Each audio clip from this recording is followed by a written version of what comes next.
মহেশখালী ভ্রমণ শেষ, বাটপাড়ে পাল্টায় পড়ছিলাম।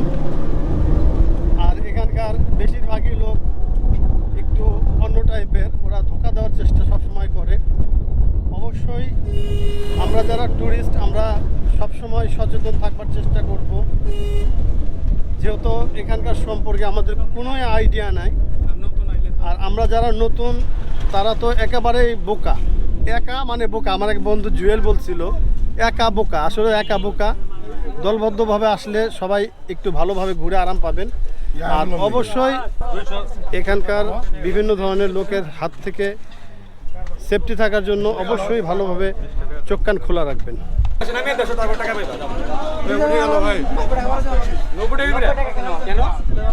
আমি এখানে আসছি, তোমার বলছিলাম এখানকার কথা, ওইখানে নিয়ে যাও, ওইখানে নিয়ে যাও, এখানকার কথা বলছি তোমাকে।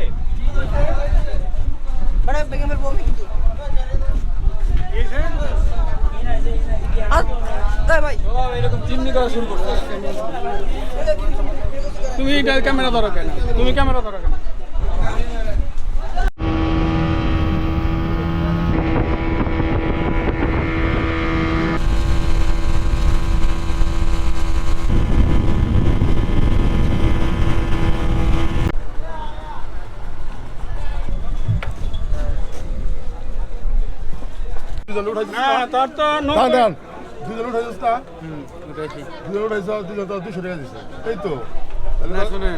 আমাদের এখানে একটা ওয়াটার কাউন্ট সিস্টেম আছে। যদি তারা তো 90 টাকা নেয়, মামা 90 টাকা নেস না।